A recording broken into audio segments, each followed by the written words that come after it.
बोलो गुरुदेव भगवान की जय। प्यारे कृष्ण कन्हैया लाल की जय। श्रीमद् देवी भागवत महापुराण द्वितीय खंड का सप्तम स्कंध चल रहा है। 31 अध्याय पूरे हो चुके हैं। आज 32वें अध्याय से अथ द्वात्रिंशो अध्याय। देवी गीता के प्रसंग में भगवती का हिमालय से माया तथा अपने स्वरूप का वर्णन। देवी बोली, सभी देवता मेरे द्वारा कहे जाने वाले वचन को सुने, जिसके श्रवण मात्र से मनुष्य मेरे स्वरूप को प्राप्त हो जाता है।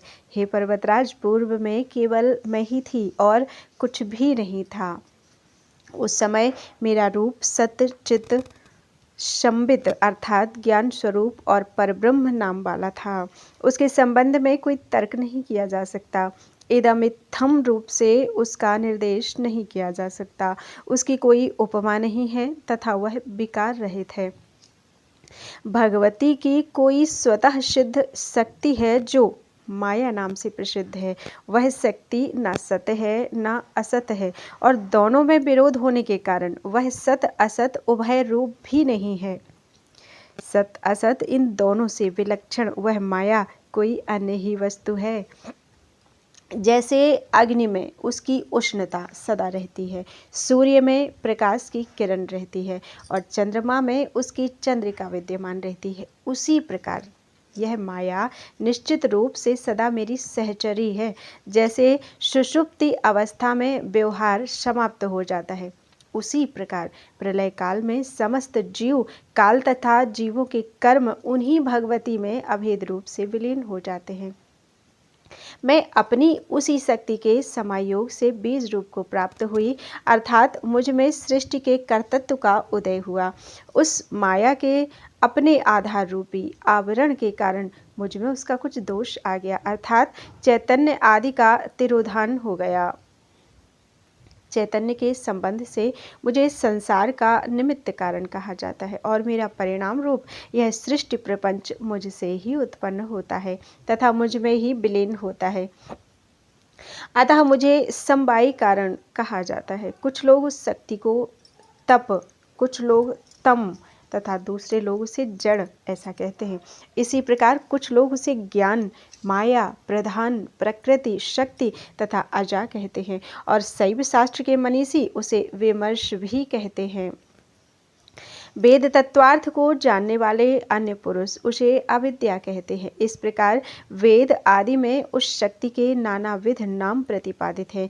केवल दिखाई देने के कारण वह जड़ है और ज्ञान प्राप्ति से नष्ट होने के कारण वह असत है। चैतन्य दिखाई नहीं पड़ता और जो दिखाई पड़ता है वह जड़ ही है। चैतन्य स्वयं प्रकाश स्वरूप है, वह दूसरे से प्रकाशित नहीं होता, वह अपने द्वारा भी प्रकाशित नहीं है, क्योंकि इससे अनवस्था का दोष आ जाएगा। कर्मत्व और कर्तृत्व ये दोनों विरुद्ध धर्म एक अधिकरण में नहीं आ सकते। अतः यह नहीं कहा जा सकता कि वह चैतन्य अपने द्वारा प्रकाशित होता है। प्रत्युत हे पर्वत, दीपक की भांति प्रकाशमान उसे सूर्य आदि दूसरों का प्रकाशक समझिए। अतएव मेरे ज्ञान रूप शरीर का नित्यत्व स्पष्टतः सिद्ध है। जागृत, स्वप्न और सुषुप्ति आदि अवस्थाओं में संबित अर्थात ज्ञान स्वरूप स्वयं का अभाव प्रतीत न होकर प्रत्युत तीनों अवस्थाओं का अभाव अनुभव में आता है। इस प्रकार कभी भी संबित का अभाव अनुभव में नहीं आता। अतः संबित के अभाव का अनुभव न होने के कारण उसका नित्यत्व स्वतः सिद्ध है। यदि किसी को संबित के अभाव का अनुभव हो तो जिस साक्षी के द्वारा उस संबित रूप के अभाव का अनुभव होता है वही संबित का स्वरूप होगा। अतः उत्तम शास्त्रों के ज्ञाता विद्वानों ने उसे नित्य कहा है। वह परम प्रेमास्पद है, अतः उसमें आनंद रूपता भी है। पूर्व में मेरा अभाव था ऐसा नहीं, मैं तब भी थी और प्रेम रूप में सबकी आत्मा में स्थित थी। अन्य सभी वस्तुओं के मिथ्या होने के कारण मेरा उन वस्तुओं से संबंध ना रहना स्वयं स्पष्ट है। अतः यह मेरे रूप की अपरिच्छिन्नता अर्थात व्यापकता भी कही गई है। वह ज्ञान आत्मा का धर्म नहीं है, अन्यथा धर्मत्व होने से उसमें जड़ता आ सकती है। ज्ञान के किसी भी अंश में जड़ता और अनित्यता को ना कभी देखा गया और ना देखा जा सकता है। ज्ञान रूप चित्त आत्म रूप चित्त का धर्म नहीं है, क्योंकि आत्म रूप चित्त और ज्ञान रूप चित्त एक ही हैं और धर्म अधर्मी भाव धर्मी भाव एकत्र संभव नहीं है। अतः आत्मा सर्वदा ज्ञान रूप तथा सुख रूप है। वह सत्य, पूर्ण और असंग है तथा द्वैत जाल से रहित है। वही आत्मा काम अर्थात इच्छा तथा कर्म अर्थात अदृष्ट आदि के साथ युक्त होकर अपनी माया से पूर्व में किए गए अनुभवों के संस्कार काल के द्वारा किए गए कर्म के परिपाक और तत्वों के अविवेक से सृष्टि करने की इच्छा वाला हो जाता है। हे पर्वतराज हिमालय, मैंने आपसे अबुद्धिपूर्वक अर्थात शयन के अनंतर परमात्मा की जो जागरण रूप अवस्था है वह बुद्धिपूर्वक नहीं है, तो मैंने आपसे अबुद्धिपूर्वक हुए इस सृष्टि क्रम का वर्णन किया है। यह मैंने आपसे अपने जिस रूप के विषय में कहा है वह अलौकिक, अव्याकृत, अव्यक्त तथा मायासबल भी है। समस्त शास्त्रों में इसे सभी कारणों का कारण, महत अहंकार आदि तत्वों का आदि कारण तथा सतचित आनंदमय विग्रह वाला बताया गया है। उस रूप को संपूर्ण कर्मों का साक्षी, इच्छा ज्ञान तथा क्रिया शक्ति का अधिष्ठान, ह्रीमकार मंत्र का वाच्य और आदि तत्व कहा गया है। उसी से शब्द तन्मात्रा वाला आकाश, स्पर्श तन्मात्रा वाला वायु और पुनः रूप तन्मात्रा वाला तेज उत्पन्न हुआ। इसके बाद रसात्मक जल तथा पुनः गंधात्मक पृथ्वी की उत्पत्ति हुई। आकाश शब्द नामक एक गुण से आकाश में शब्द नामक एक गुण है, तो आकाश शब्द नामक एक गुण से, वायु शब्द तथा स्पर्श दो गुणों से और तेज शब्द स्पर्श और रूप इन तीन गुणों से युक्त हुए, ऐसा विद्वान लोग कहते हैं। इसी प्रकार शब्द स्पर्श रूप तथा रस ये चार गुण जल के कहे गए हैं। शब्द स्पर्श रूप रस तथा गंध इन पांच गुणों से युक्त पृथ्वी है। उन्हीं पृथ्वी आदि सूक्ष्म भूतों से महान व्यापक सूत्र उत्पन्न हुआ, जिसे लिंग शब्द से कहा जाता है। वह सर्वात्मक कहा गया है। यही परमात्मा का सूक्ष्म शरीर है, जिसमें यह जगत बीज रूप में स्थित है और जिससे लिंग देह की उत्पत्ति हुई है, वह अव्यक्त कहा जाता है। और वह परब्रह्म का कारण शरीर है, उसके विषय में पहले ही कहा जा चुका है। तदनंतर उसी अव्यक्त शरीर से पंचीकरण प्रक्रिया के द्वारा पांच स्थूल भूत उत्पन्न होते हैं। अब उस पंचीकरण प्रक्रिया का वर्णन किया जा रहा है। पूर्व में किए गए पांच भूतों में प्रत्येक भूत के दो बराबर बराबर भाग करके प्रत्येक के प्रथम आधे भाग को पुनः चार भागों में विभक्त कर दे। इस प्रकार प्रथम भाग के विभक्त चतुर्थांश को अन्य चार भूतों के अवशिष्ट अर्धांश में संयोजित कर दे। इस प्रकार प्रत्येक भूत के अर्धांश में तदतिरिक्त चार भूतों के अंश का योग होने से पांचों स्थूल भूतों का निर्माण हो जाता है। इस प्रकार पंचीकृत भूत रूपी कारण के द्वारा जो कार्य उत्पन्न हुआ वही विराट शरीर है और वही परमात्मा का स्थूल देह है।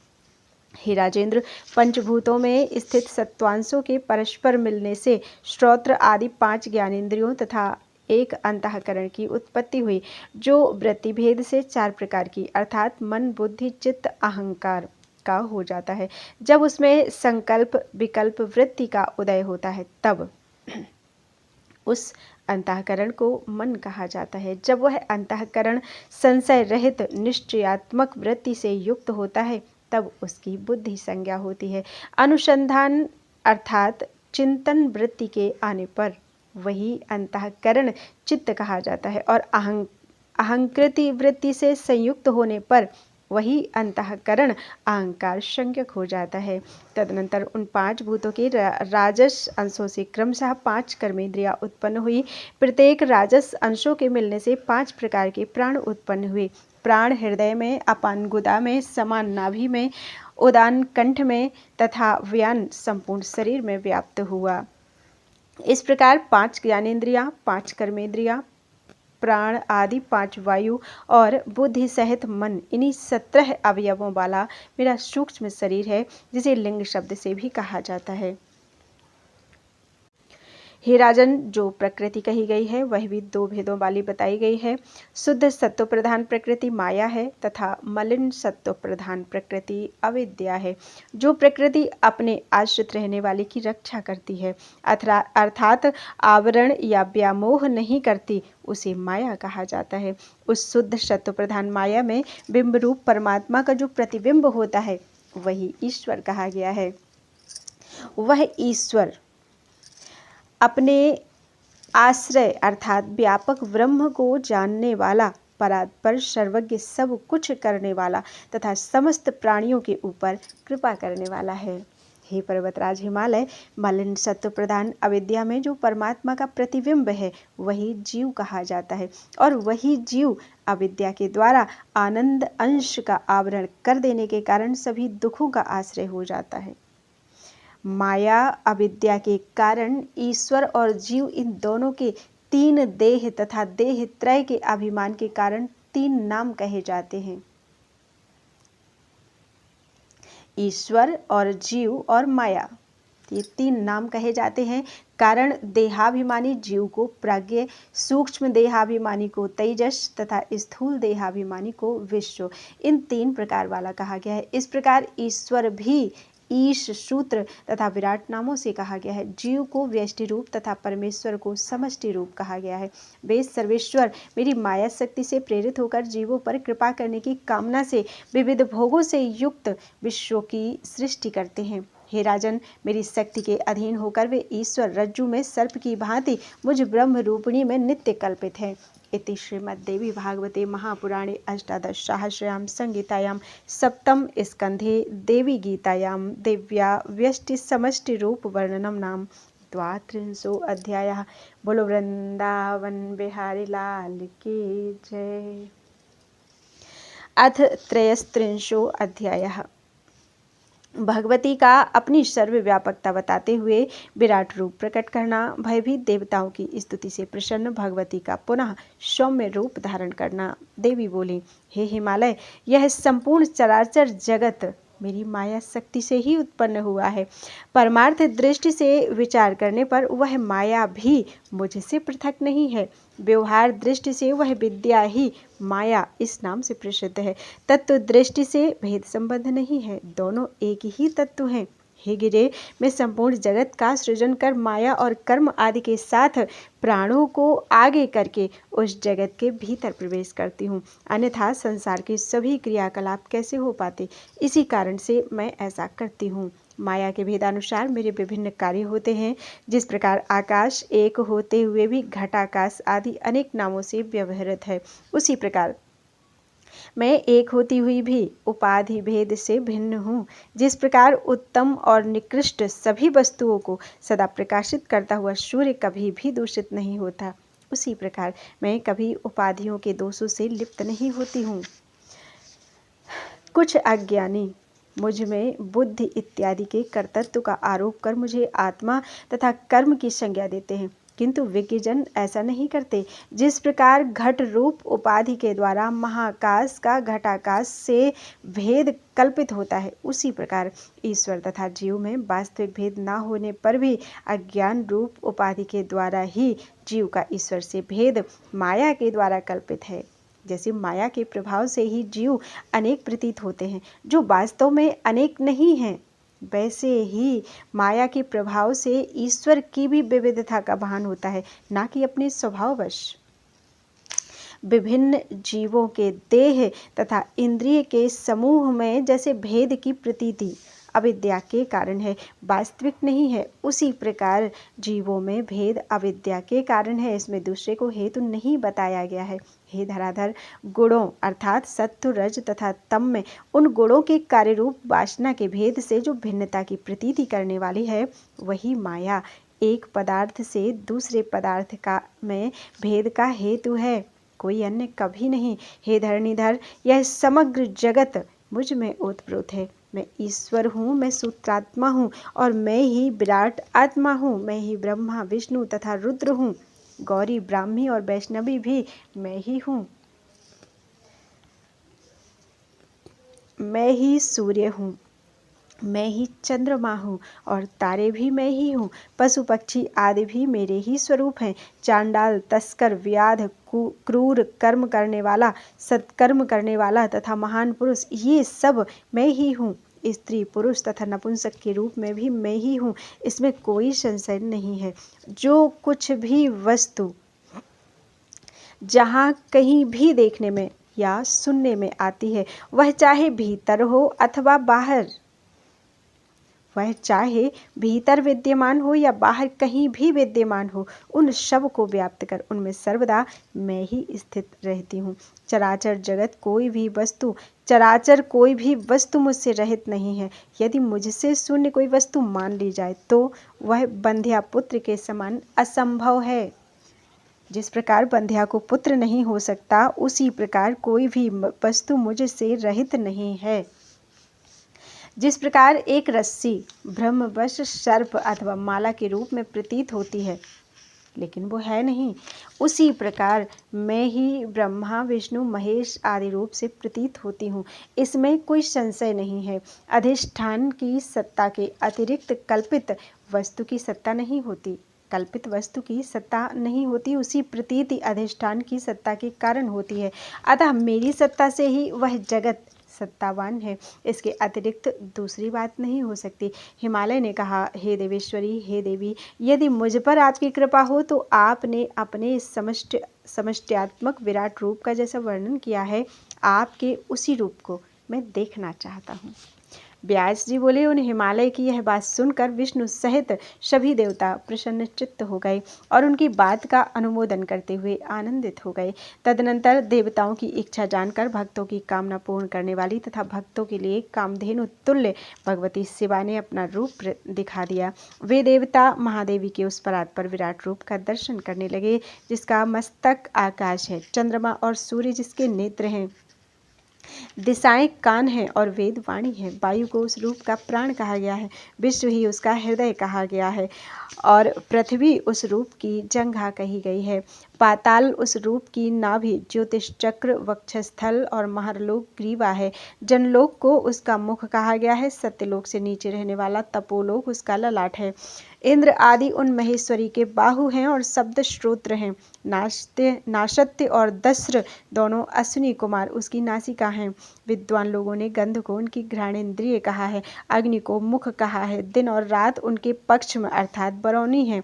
ब्रह्म स्थान भौहों का विस्तार है, जल को भगवती का तालु कहा गया है, रस जिह्वा कही गई है और यम को उनकी दाढ़ें बताया गया है।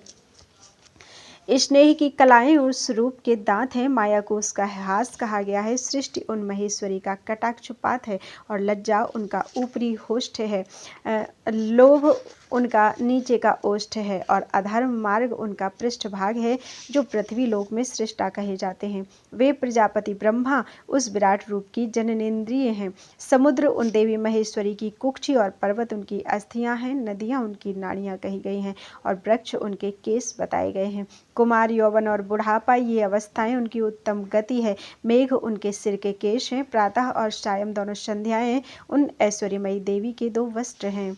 हे राजन, चंद्रमा को श्री जगदम्बा का मन कहा गया है, विष्णु को उनकी विज्ञान शक्ति और रुद्र को उनका अंतःकरण बताया गया है। अश्वादि जातियां उन ऐश्वर्यशालिनी भगवती की कटि प्रदेश में स्थित हैं और अतल से लेकर पाताल के सभी महान लोक उनके कटि प्रदेश के नीचे के भाग हैं। श्रेष्ठ देवताओं ने हजारों प्रकार की ज्वालाओं से युक्त जीभ से बार बार ओंठ चाटते हुए, दांत कटकटाकर चीखने की ध्वनि करते हुए, आंखों से अग्नि उगलते हुए, अनेक प्रकार के आयुध धारण किए हुए, पराक्रमी ब्राह्मण, क्षत्रिय, ओदन रूप, हजारों मस्तक, हजार नेत्र और हजार चरणों से संपन्न करोड़ों सूर्यों के समान तेज युक्त तथा करोड़ों बिजलियों के समान प्रभा से प्रदीप्त भयंकर महाभीषण तथा हृदय और नेत्रों के लिए संत्रासकारक ऐसे विराट रूप का दर्शन किया। जब उन देवताओं ने इसे देखा तब वे हाहाकार करने लगे, उनके हृदय कांप उठे, उन्हें घोर मूर्छा आ गई और उनकी यह स्मृति भी समाप्त हो गई कि यही भगवती जगदम्बा हैं। उन महाभिभू की चारों दिशाओं में जो वेद विराजमान थे, उन्होंने मूर्छित देवताओं को अत्यंत घोर मूर्छा से चेतना प्रदान की। इसके बाद धैर्य धारण कर वे देवता श्रुति प्राप्त करके प्रेमाश्रुओं से परिपूर्ण नेत्रों तथा रुंधे हुए कंठ से गदगद वाणी में उनकी स्तुति करने लगे। देवता बोले, हे अम्ब, हमारे अपराधों को क्षमा कीजिए और अपने दीन संतानों की रक्षा कीजिए। हे देवेश्वरी, आप अपना क्रोध शांत कर लीजिए, क्योंकि हम लोग यह रूप देखकर भयभीत हो गए हैं। हम मंदबुद्धि देवता यहाँ आपकी कौन सी स्तुति कर सकते हैं? आपका अपना जितना तथा जैसा पराक्रम है उसे आप स्वयं भी नहीं जानती, तो फिर वह बाद में प्रादुर्भूत होने वाले हम देवताओं के ज्ञान का विषय कैसे हो सकता है? हे भुवनेश्वरी, आपको नमस्कार है। हे प्रणवात्मिके, आपको नमस्कार है। समस्त वेदांतों से प्रमाणित तथा ह्रींकार रूप धारण करने वाली हे भगवती, आपको नमस्कार है। जिनसे अग्नि उत्पन्न हुआ है, जिनसे सूर्य तथा चंद्र आविर्भूत हुए हैं और जिनसे समस्त औषधियाँ उत्पन्न हुई हैं, उन सर्वात्मा को नमस्कार है। जिनसे सभी देवता, साध्यगण, पक्षी, पशु तथा मनुष्य उत्पन्न हुए हैं, उन सर्वात्मा को नमस्कार है। जिनसे प्राण, अपान, व्रीहि, यव, तप, श्रद्धा, सत्य, ब्रह्मचर्य और विधि का आविर्भाव हुआ है, उन सर्वात्मा को बार बार नमस्कार है। जिनसे सातों प्राण, 7 अग्नियाँ, 7 समिधाएँ, 7 होम तथा 7 लोक उत्पन्न हुए हैं, उन सर्वात्मा को नमस्कार है। जिनसे समुद्र, पर्वत तथा सभी सिंधु निकलते हैं और जिनसे सभी औषधियाँ तथा रस उद्भूत होते हैं, उन सर्वात्मा को बारंबार नमस्कार है। जिनसे यज्ञ, दीक्षा, यूप, दक्षिणाएँ, ऋचाएँ, यजुर्वेद और सामवेद के मंत्र उत्पन्न हुए हैं, उन सर्वात्मा को नमस्कार है। हे माता, आपको आगे पीछे, दोनों पार्श्व भाग, ऊपर नीचे तथा चारों दिशाओं से बार बार नमस्कार है। हे देवेश्वरी, अब इस अलौकिक रूप को छिपा लीजिए और हमें उसी परम सुंदर रूप का दर्शन दिखाइए। व्यास जी बोले, देवताओं को भयभीत देखकर कृपा सिंधु जगदम्बा ने उस घोर रूप को छिपाकर और पास अंकुश, वर तथा अभय मुद्रा से युक्त, समस्त कोमल अंगों वाले, करुणा से परिपूर्ण नेत्रों वाले और मंद मंद मुस्कान युक्त मुख कमल वाले मनोहर रूप का दर्शन करा दिया। तब भगवती का वह सुंदर रूप देखकर वे देवता भय रहित हो गए और शांत चित्त होकर हर्षयुक्त गदगद वाणी से देवी को प्रणाम करने लगे। इति श्रीमद्देवी भागवते महापुराणे अष्टादशसहस्रयां संहितायां सप्तम स्कंधे श्रीदेवी विराट रूप दर्शन सहितं देवकृत ततस्तवर्णनं नाम त्रयस्त्रिंशो अध्यायः। बोलो वृंदावन बिहारी लाल की जय। अथ चतुस्त्रिंशो अध्यायः। भगवती का हिमालय तथा देवताओं से परम पद की प्राप्ति का उपाय बताना। देवी बोली, कहाँ तुम सब मंदभागी देवता और कहाँ मेरा यह अद्भुत रूप।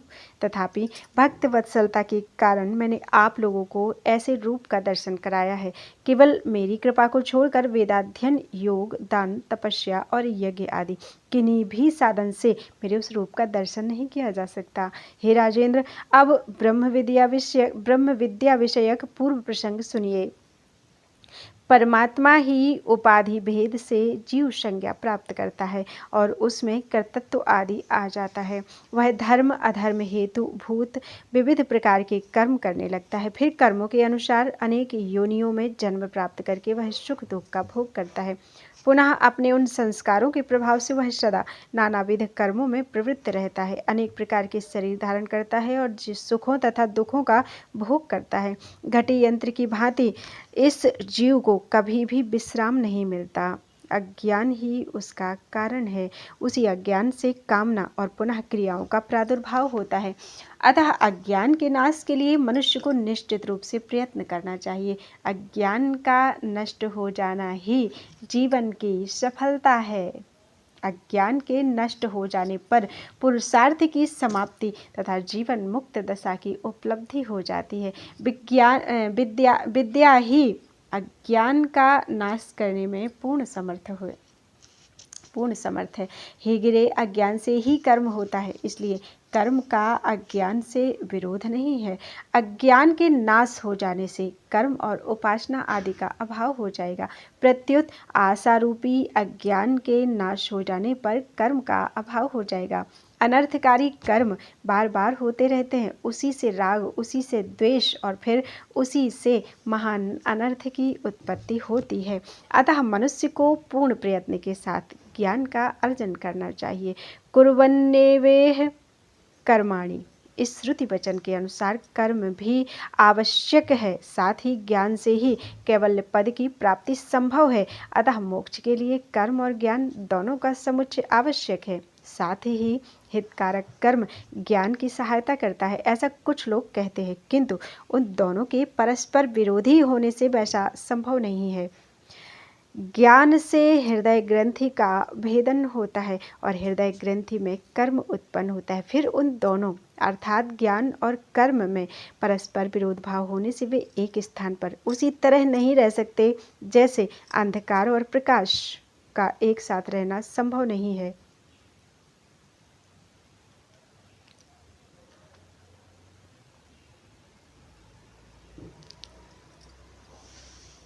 हे महामते, इसीलिए सदैव समस्त वैदिक कर्म जो चित्त की शुद्धि के लिए होते हैं उन्हें प्रयत्नपूर्वक करना चाहिए। शम, दम, तितिक्षा, वैराग्य और सत्व का प्रादुर्भाव, इनकी प्राप्ति तक ही कर्म आवश्यक है, इसके बाद नहीं।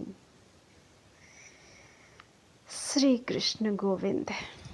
तदनंतर ज्ञानी मनुष्य को चाहिए कि वह सन्यासी होकर श्रोत्रिय एवं ब्रह्मनिष्ठ गुरु का आश्रय ग्रहण करे और पुनः सावधान होकर निष्कपट भक्ति के साथ प्रतिदिन वेदांत का श्रवण करे। साथ ही तत्त्वम् असि, ये तुम ही हो, आदि तत्त्वमसि आदि वाक्य के अर्थ का वह नित्य चिंतन करे, क्योंकि तत्त्वम् असि आदि वाक्य जीव और ब्रह्म की एकता के बोधक हैं।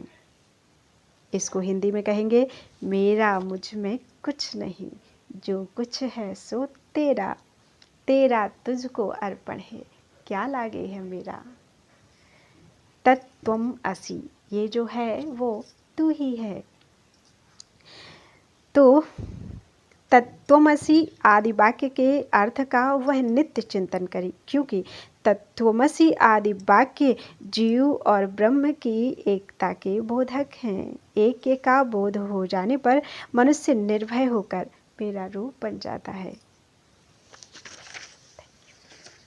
हे पर्वत, वाक्यार्थ में पदार्थ ज्ञान कारण होता है, अतः पहले पदार्थ का ज्ञान होता है, उसके बाद वाक्यार्थ की प्रतीति होती है।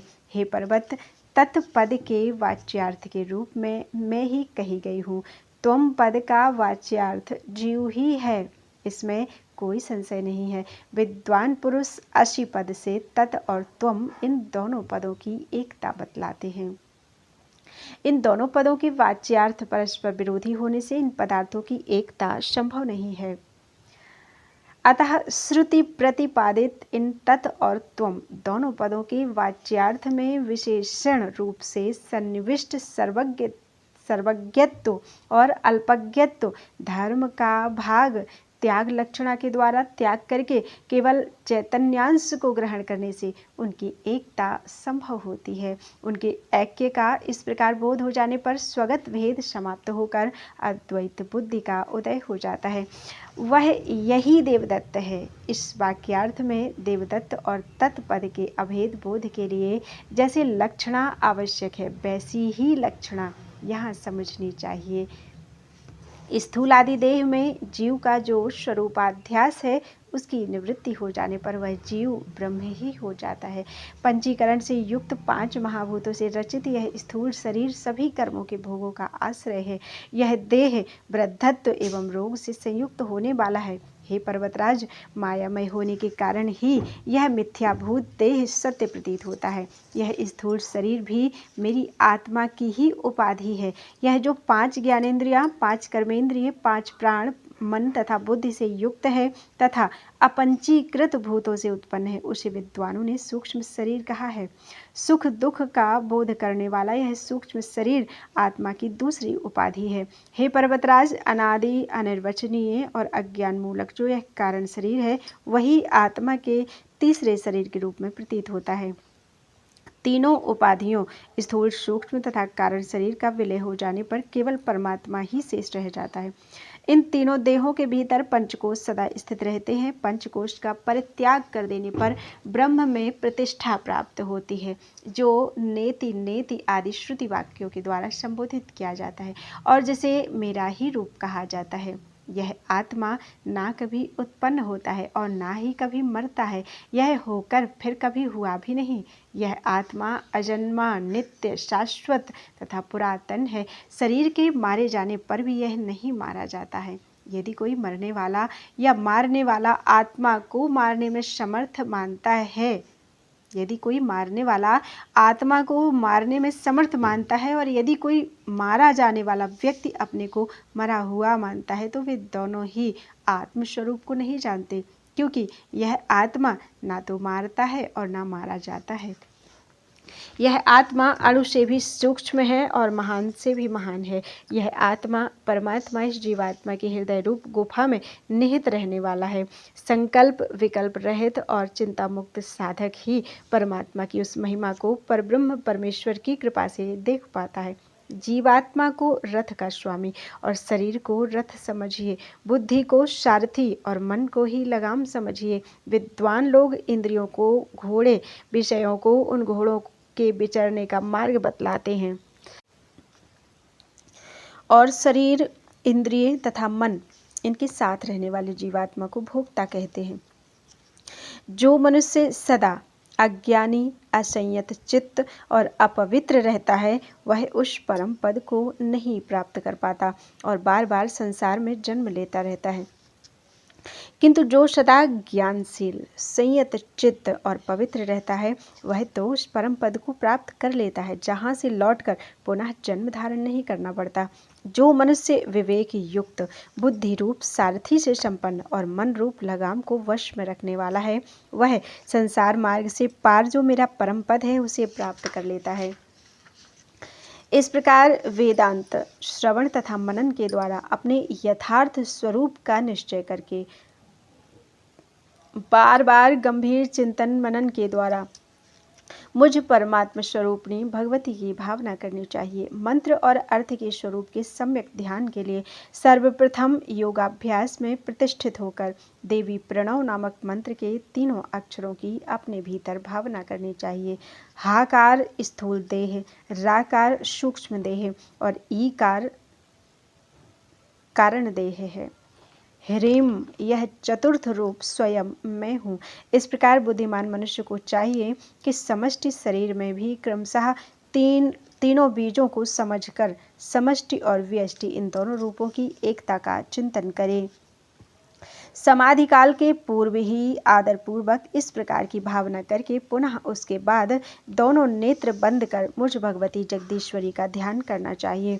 उस समय साधक को चाहिए कि वह किसी गुफा अथवा शब्द रहित एकांत स्थान में आसीन होकर विषय भोगों की कामना से रहित, दोष मुक्त तथा ईर्ष्या शून्य रहते हुए और नासिका के भीतर विचरणशील प्राण तथा अपान वायु को समान स्थिति में करके निष्कपट भक्ति से संपन्न होकर विश्वात्मा रूप हकार को रकार में समाविष्ट करे, अर्थात हकार वाच्य स्थूल देह को रकार वाच्य सूक्ष्म देह में लीन करे। तेजस देवस्वरूप रकार को ईकार में समाविष्ट करे, अर्थात रकार वाच्य तेजस सूक्ष्म देह को ईकार वाच्य कारण देह में लीन करे और प्राज्ञ स्वरूप ईकार को ह्रीमकार में समाविष्ट करे, अर्थात ईकार वाच्य कारण देह को ह्रीमकार वाच्य ब्रह्म में लीन करे। तब वाच्यवाचक से रहित समस्त द्वैत भाव से परे अखंड सच्चिदानंद की भावना अपने शिखा स्थान सहस्रार में करे।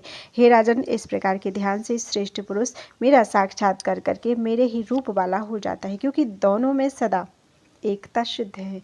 इस प्रकार योग रीति से मुझ परमात्म रूप परात्पर भगवती का दर्शन करके साधक तत्क्षण कर्म सहित अपने अज्ञान का नाश करने वाला हो जाता है।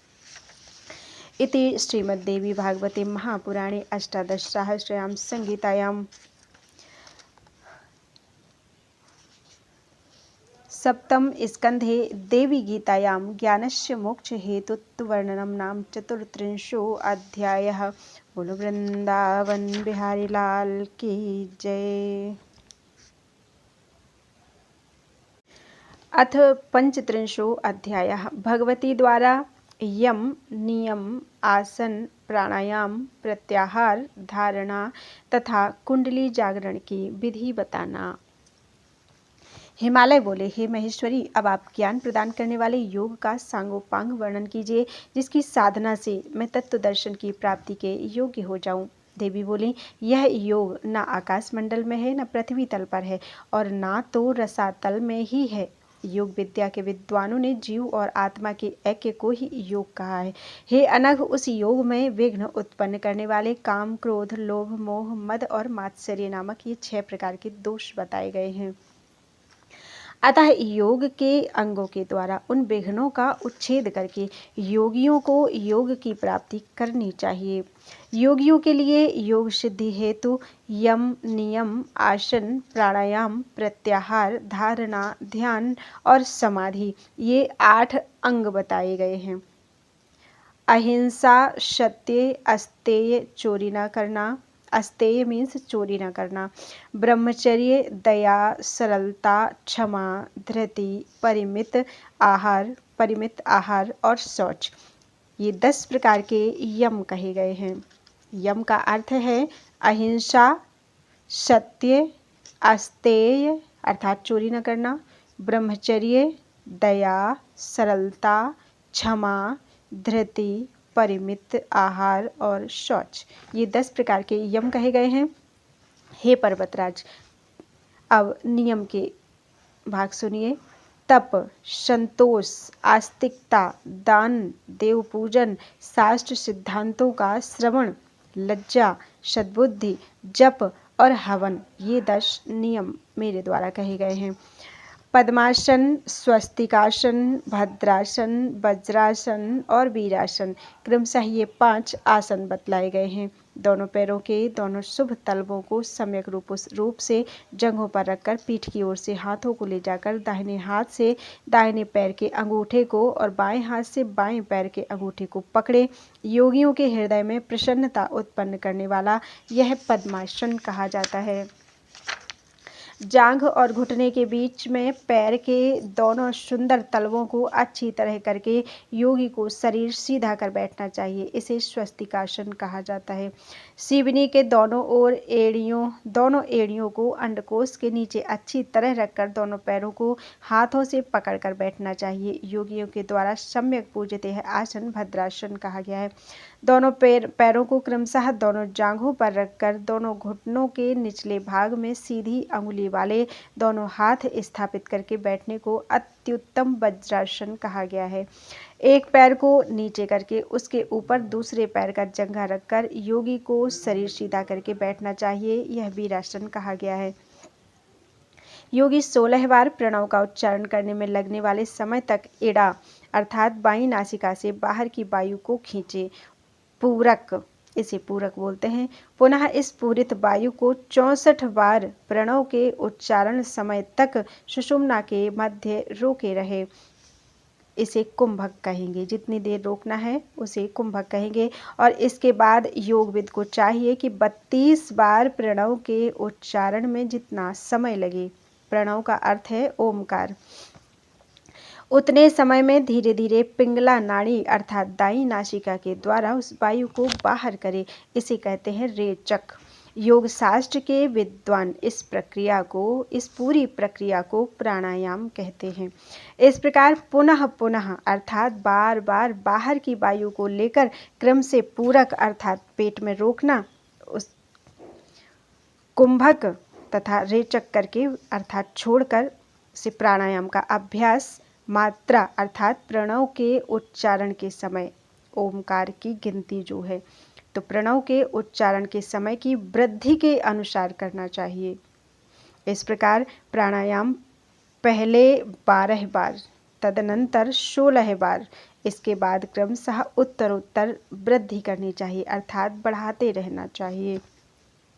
जो प्राणायाम अपने इष्ट के जप ध्यान आदि से युक्त होता है उसे विद्वज्जनों ने सगर्भ प्राणायाम और उस जप ध्यान से रहित प्राणायाम को विगर्भ प्राणायाम कहा है। इस प्रकार क्रम से अभ्यास करते हुए मनुष्य के शरीर में पसीना आ जाए तो उसे अधम, कंपन उत्पन्न होने पर मध्यम और जमीन छोड़कर ऊपर उठने पर उत्तम प्राणायाम कहा गया है। जब तक उत्तम प्राणायाम तक पहुंचा जाए तब तक अभ्यास करते रहना चाहिए। अपने अपने विषयों में स्वच्छंद रूप से विचरण करती हुई इंद्रियों को उन विषयों से बलपूर्वक हटाने को प्रत्याहार कहा जाता है। अंगूठा, एड़ी, घुटना, जांघ, गुदा, लिंग, नाभि, हृदय, ग्रीवा, कंठ, भ्रूमध्य और मस्तक, इन 12 स्थानों में प्राणवायु को विधि पूर्वक धारण किए रखने को धारणा कहा जाता है। चेतन आत्मा में मन को स्थित करके एकाग्र चित्त होकर अपने भीतर अभीष्ट देवता का सतत चिंतन करने को ध्यान कहा जाता है। मुनियों ने जीवात्मा और परमात्मा में नित्य समत्व भावना रखने को समाधि कहा है। यह मैंने आपको अष्टांग योग का लक्षण बता दिया। अब मैं आपसे उत्कृष्ट मंत्र योग का वर्णन कर रही हूँ। हे नग, इस पंचभूतात्मक शरीर को विश्व कहा जाता है। चंद्र, सूर्य और अग्नि के तेज से युक्त होने पर इड़ा, पिंगला, सुषुम्ना में योग साधन से जीव ब्रह्म की एकता होती है। इस शरीर में 3.5 करोड़ नाड़ियाँ बताई गई हैं। उनमें 10 नाड़ियाँ मुख्य कही गई हैं। उनमें भी 3 नाड़ियों को प्रधान कहा गया है। चंद्र, सूर्य तथा अग्नि स्वरूपणी ये नाड़ियाँ मेरुदंड में व्यवस्थित रहती हैं। चंद्र रूपणी श्वेत ईड़ा नाड़ी उसके बाईं ओर स्थित है। शक्ति रूपा वह ईड़ा नाड़ी साक्षात अमृत स्वरूपणी है। दाईं ओर जो पिंगला नामक नाड़ी है वह पुरुष रूपणी तथा सूर्य मूर्ति है। उनके बीच में जो सर्व तेजोमयी तथा अग्नि रूपणी नाड़ी है स्थित है वह सुषुम्ना है। उसके भीतर विचित्रा नामक नाड़ी स्थित है और उसके भीतर इच्छा, ज्ञान, क्रिया शक्ति से संपन्न करोड़ों सूर्यों के तेज के समान स्वयंभू लिंग है। उसके ऊपर बिंदुनाद सहित हरात्मा, हकार, रेफ तथा ईकार स्वरूप माया बीज हिरिम विराजमान है। उसके ऊपर रक्त विग्रह वाली शिखा के आकार की कुंडलिनी है। हे पर्वतराज हिमालय, वह दिव्यात्मिका कही गई है और मुझसे अभिन्न है। कुंडलिनी के बाह्य भाग में स्वर्ण वर्ण के चतुर्दल कमल मूलाधार का चिंतन करना चाहिए, जिस पर वा, शा, शा, शा, सीटी वाला सा, षटकोण और सा सरौधा, ये 4 बीजाक्षर स्थित है। वा, शा, शा, सा, ये 4 बीजाक्षर स्थित है। उसके ऊपर 6 दल वाला उत्तम स्वाधिष्ठान पद्म स्थित है, जो अग्नि के समान तेजोमय हीरे की चमक वाला और बा, भा, मा, या, रा, ला, इन 6 बीजाक्षरों से युक्त है। आधार षटकोण पर स्थित होने के कारण मूलाधार तथा स्व शब्द से परम लिंग को इंगित करने के कारण स्वाधिष्ठान संज्ञा है। इसके ऊपर नाभिदेश में मेघ तथा विद्युत के समान कांति वाला अत्यंत तेज संपन्न और महान प्रभा से युक्त मणिपूरक चक्र है। मणि के सदृश प्रभा वाला होने के कारण यह मणि पद्म भी कहा जाता है। यह 10 दलों से युक्त है और डा, ढा, अणा, ता, था, दा, धा, ना, पा, फा, इन अक्षरों से समन्वित है। भगवान विष्णु के द्वारा अधिष्ठित होने के कारण यह कमल उनके दर्शन का महान साधन है। उसके ऊपर उगते हुए सूर्य के समान प्रभा से संपन्न अनाहत पद्म है। यह कमल काखा, गाघा, अंगा, चाचा, जाझा, इया, टा, ठा, इन अक्षरों से युक्त 12 पत्रों से प्रतिष्ठित है। उसके मध्य में 10,000 सूर्यों के समान प्रभा वाला बाणलिंग स्थित है। बिना किसी आघात के इसमें शब्द होता रहता है। अतः मुनियों के द्वारा उस शब्द ब्रह्ममय पद्म को अनाहत कहा गया है। परम पुरुष द्वारा अधिष्ठित वह चक्र आनंद सदन है। उसके ऊपर 16 दलों से युक्त विशुद्ध नामक कमल है। महती प्रभा से युक्त तथा धूम्र वर्ण वाला यह कमल आ, ई, उ, ऋ, रि रि लिर लिर ए ऐ ओ औ अंग आहा इन 16 स्वरों से संपन्न है। इसमें हंस स्वरूप परमात्मा के दर्शन से जीव विशुद्ध आत्म स्वरूप को प्राप्त हो जाता है, इसलिए इसे विशुद्ध पद्म अर्थात विशुद्ध चक्र कहा गया है। इस महान अद्भुत कमल को आकाश चक्र भी कहा गया है। उसके ऊपर परमात्मा के द्वारा अधिष्ठित श्रेष्ठ आज्ञा चक्र है, उसमें परमात्मा की आज्ञा का संक्रमण होता है, इसी से उसे आज्ञा चक्र ऐसा कहा गया है। वह कमल 2 दलों वाला है तथा छा इन 2 अक्षरों से युक्त और अत्यंत मनोहर है। उसके ऊपर कैलाश नामक चक्र और उसके भी ऊपर रोधनी नामक चक्र स्थित है। हे शुभृत, इस प्रकार मैंने आपको आधार चक्रों के विषय में बता दिया। इसके और भी ऊपर सहस्रों दलों से संपन्न बिंदु स्थान रूप सहस्रार चक्र बताया जाता है। यह मैंने आपसे संपूर्ण श्रेष्ठ योग मार्ग का वर्णन कर दिया। सर्वप्रथम पूरक प्राणायाम के द्वारा मूलाधार में मन लगाना चाहिए। तत्पश्चात गुदा और मेढ्र के बीच में वायु के द्वारा कुंडलिनी शक्ति को समेट कर उसे जागृत करना चाहिए। पुनः लिंग भेदन के क्रम से स्वयंभू लिंग से आरंभ करके उस कुंडलिनी शक्ति को बिंदु चक्र अर्थात सहस्रार तक ले जाना चाहिए। इसके बाद उस पराशक्ति का सहस्रार में स्थित परमेश्वर शंभु के साथ ऐक्य भाव से ध्यान करना चाहिए। वहाँ द्रवीभूत लाक्षारस के समान उत्पन्न अमृत का योग सिद्धि प्रदान करने वाली माया नामक उस शक्ति को पान कराकर सट चक्र में स्थित देवताओं को उस अमृत धारा से संतृप्त करे। इसके बाद बुद्धिमान साधक उसी मार्ग से कुंडलिनी शक्ति को मूलाधार तक वापस लौटा लें। इस प्रकार प्रतिदिन अभ्यास करने पर साधक के पूर्वोक्त सभी दूषित मंत्र भी निश्चित रूप से सिद्ध हो जाते हैं, इसमें संदेह नहीं है। इसके द्वारा साधक जरा मरण आदि दुखों तथा भवबंधन से मुक्त हो जाता है। जो गुण मुझ जगत जननी भगवती में जिस प्रकार विद्यमान हैं, वे सभी गुण उसी प्रकार उस श्रेष्ठ साधक में उत्पन्न हो जाते हैं, इसमें कोई संदेह नहीं है। हे तात, इस प्रकार मैंने आपसे इस श्रेष्ठ प्राणायाम का वर्णन किया। अब आप सावधान होकर मुझसे धारणा नामक योग का श्रवण कीजिए। दिशा काल आदि से अपरिच्छिन्न मुझ भगवती में चित्त स्थिर करके जीव और ब्रह्म का ऐक्य हो जाने से शीघ्र ही साधक तन्मय हो जाता है।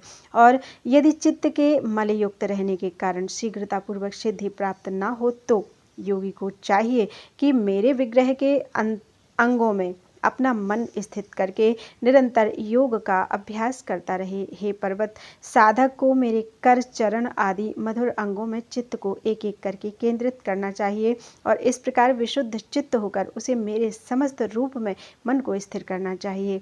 हे पर्वत, जब तक ज्ञान रूपणी मुझ भगवती में मन का लय न हो जाए तब तक मंत्र जापक को जप होम के द्वारा अपने इष्ट मंत्र का अभ्यास करते रहना चाहिए। मंत्राभ्यास योग के द्वारा ज्ञेय तत्व का ज्ञान प्राप्त हो जाता है। योग के बिना मंत्र सिद्ध नहीं होता और मंत्र के बिना योग सिद्ध नहीं होता।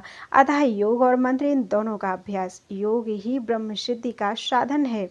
अंधकार से आच्छादित घर में स्थित घड़ा दीपक के प्रकाश में दिखाई देने लगता है। इसी प्रकार माया से आवृत आत्मा मंत्र के द्वारा दृष्टिगोचर होने लगता है। इस प्रकार मैंने अंगों सहित संपूर्ण योग विधि इस समय आपको बतला दी। गुरु के उपदेश से ही यह योग जाना जा सकता है। इसके विपरीत करोड़ों शास्त्रों के द्वारा भी यह प्राप्त नहीं किया जा सकता। इति श्रीमद्देवी भागवते महापुराणे अष्टादशसहस्रयां संहितायां सप्तम स्कंधे देवी गीतायां मंत्र सिद्धि साधन वर्णनम नाम 35वां अध्यायः। बोलो वृंदावन बिहारी लाल की जय।